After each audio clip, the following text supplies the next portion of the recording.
Hello, and thank you so much for watching. I am here to do Budget Girl's 10 Things I Won't Do to Save Money tag. I thought that was a great idea, and I'm finally getting around to doing it, so hope you enjoy. So 10 things I won't do to save money. Number 1 is steal. And I'm not talking about like those, like taking more packets of sugar or maybe taking an extra banana at the free continental breakfast at the Hilton Garden Inn. I'm talking like large, like big things stealing, like, because I kind of feel like, especially with some of this, with the stores, they build that into their costs if you take maybe a packet or two extra and you keep it in your car for emergencies. But I'm talking like big things, like just don't steal. That's a bad idea.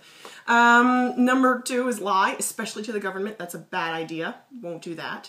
Number 3 is sell my body or parts of my body. Just not a good idea. Would never do that to save money or make money. Tried to sell plasma one time. Awful experience. It was a bad part of town. And I got lost and almost got carjacked, so never again. Number 4 is mooch. And I can't, because that's kind of one of my pet peeves, is when, you know, the whole, oh, I forgot my wallet, or, oh, I get paid on Friday, can I pay you back? And it never happens. So I will always I will always, as far as I can, as much as possible, try to pay my own way and contribute to the group, because it just, you don't want to be that person that's always dragging the group down, and it's like, so-and-so forgot their wallet, or so I won't do that to save money. And just kind of as a personal note, I try not to do with sort of the way that you live in this getting out of debt journey is the way that you live during this journey is the way that you live your life. And I want to live my life in a way that's of benefit to others and not a hindrance to others. So that's really something I'm trying to work on, is being of greater service and not someone that requires service. So that's something that I'm personally trying to do. So along those lines, number 5 is cheap out on tips. I will not do that. If I don't have the money, I don't go out. Because I was a server for many years, and it's a hard job, and I really feel that one of the ways you show your appreciation is by tipping, and I want to be able to do that. And so additionally, 5 things that I don't cheap out on, kind of picking up on Carlos and Anna's from Slow Steady Wins, things that they don't go cheap on. Number 6, number 1 in this category is business and things that would sort of help professionally, like going to the real estate seminar. That was $30, and I feel like it was $30 well spent. And I actually, this is embarrassing, I emailed the guy that put it together and was like, oh, is there any way you could waive the fee for a first timer? He's like, no, because we actually lose money on these things, and he does it to sort of build a network and give back, and I'm sure he makes it back in referrals. But he's like, no, there's no way I can waive the fee. And I'm like, alrighty, gotcha.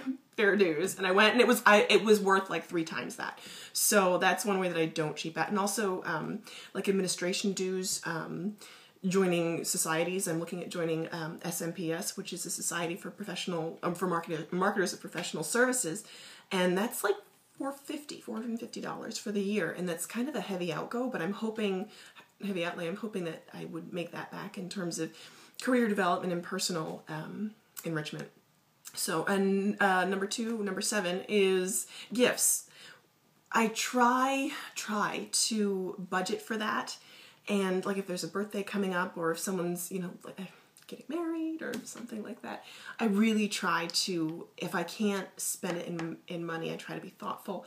But if it comes down to it, and this is something I had to learn, I just try to bite the bullet and spend the money, because that's a way that you show your love and appreciation, and I really think that that's important, that you honor a person by spending that money.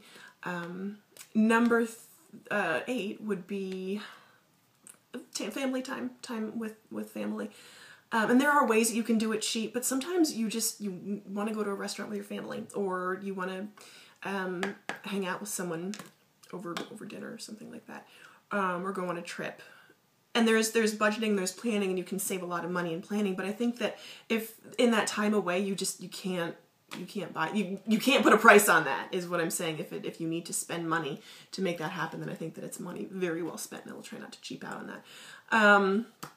And number 9 is Maintenance. This is something that I try not to cheap out on, and I've learned the hard way, especially when it comes to like a car or home repairs.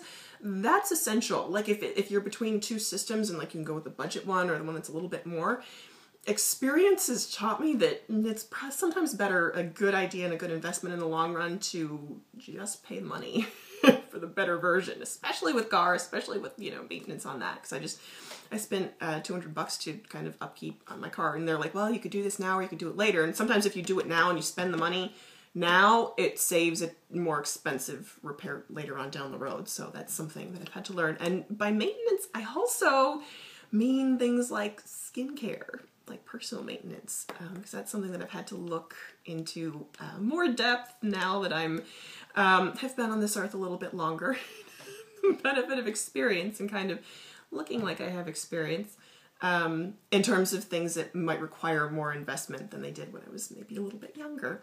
So maintenance. And finally, this is something that's kind of hitting home, I guess along the lines of maintenance, but dental work. I'm kind of battling with a toothache right now, and I think it might be because about 4 years ago when I got a crown put in, I went with the budget version, and I knew I shouldn't have done it. And I figured it was between budget, like an alloy metal, or gold, and I was like, I don't really want gold in my mouth. But the alloy metals are like, oh yeah, it's fine. It's, you know, it's medical grade. I think I probably should have gone with the gold and spent the extra $200, $150, and gone with that. So, lesson learned. Hopefully this is not anything serious. I'm just trying to sort of ice it and take painkillers. But again, lesson learned. So those are the 10 things that I won't do to save money, or 10 things I don't cheap out on. Thank you so much, Budget Girl, for making this tag. It was super fun. And thank you to everyone else who's done this. I think I just watched the former Mrs. Jones response to this, and that was exciting too. So if you like doing this tag, please join in. I'll try to link the videos that were already done below. And thank you so much for watching, and hope that you'll tune in again.